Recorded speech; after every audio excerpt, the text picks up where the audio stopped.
Good morning, guys. Welcome back to another episode. So I got a little bit more done yesterday. I removed the filter cups from my current Red Sea, put them in, they fit just fine. Include some of the plumbing as well. And then, so the guy I bought them from, he actually forgot the adapter for the return pump. Ooh, let me brighten this up there a little bit.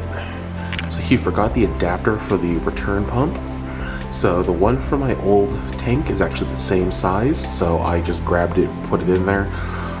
It's not obviously in the actual return chamber, but that's kind of okay. When I have time, I'll just re-plumb it, you know, that way go down. But the biggest thing is getting the tank running as soon as possible. So I just removed it from my old one, put it right there. It's fine. There's, you know, a chamber or two. It'll still be clean. Remove the skimmer, and then I do want to do like a small frag tank this time, so I have a little frag, you know, rack thing right here in the bottom, and I might mount like a light right there. What we'll go ahead and do right now is I have some water that I made last night. We'll go ahead and pump it into the sump right now, just to kind of get everything started, and we'll see if we might be able to move everything later today to the main tank. But yeah, let's go ahead and get everything started. What we're gonna do right now is, I did get some sand with this tank, but of course it's gonna be dirty because it's just been sitting in a bucket. So we're gonna take it out. I'll show you guys how to hose out like old sand to make it new again. Take out all the detritus, and we should be able to just drop it right in the tank and, you know, try to get all the rock in. Alright, so scratch that. We're not going to go ahead and clean that sand. It's a little bit bigger of a grain than I'd like. I want something more sandy, maybe a little less pebbly.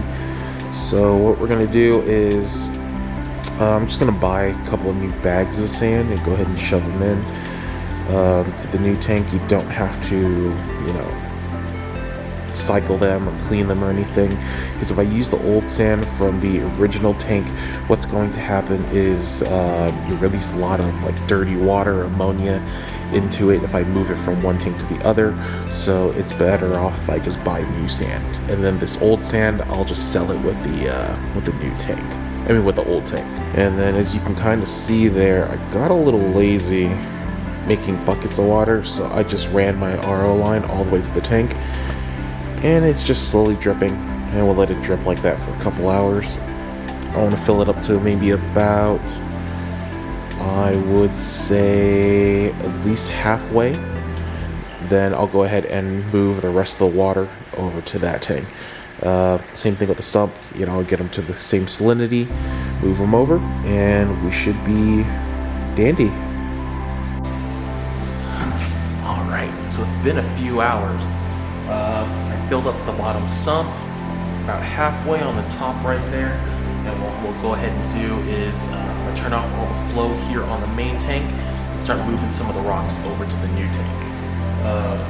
Hopefully the displacement from the rocks, you know, makes that rise a little bit, because I don't have quite enough water yet. I'm making some right in front of us. Yeah, we'll go ahead and give it a shot, try to move everything over. I did put a few buckets of sand in there, newly bought sand, so it is a little bit cloudy, but I think it should be okay. We'll go ahead and give it a shot.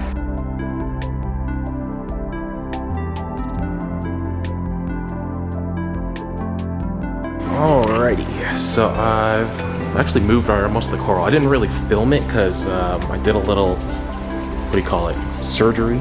What I did was I cut off all the old vermitid snails that are on there because they were really pissing me off.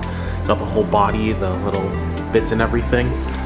And then the only thing that's left in here are a couple frags that I just threw in there, left in there. All the fish are in here currently, but all the coral is currently in the tank itself. And I just put in a filter sock to try to get all the cloudiness away. Should take a couple hours. But yeah, everything's pretty much in there right now, and everybody else is just chilling in there. We got, let's see,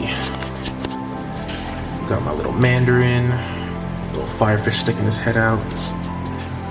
One guy that I didn't know was even still alive is right there, I actually have a little pom-pom crab. I got him years ago. I'm surprised he's still alive, and he's pretty big now too. I would have think the wrasses would have picked him off. You could see some of the wrasse, clowns, some recordias, my space invader right there, which has grown pretty big. That's quite nice. And I have another wrasse. He's actually hiding under the sand as well. But yeah, just straight chilling for now. We're gonna try to let it clear up. We'll see how well it goes. If it clears up enough, I will put in the fish in there as well, because I have all the water in this tank in there, so it shouldn't be too bad. But yeah, we'll go ahead and see. Alright guys, so the old E260 is clear, and now we have the 525 set up. Obviously, I got a lot more room to fill now. It's basically what I had in the other tank. I haven't added anything new, so it takes up maybe a little bit less than half the space. So I got plenty of room for coral. Moved everybody else in right now, so they're all happy.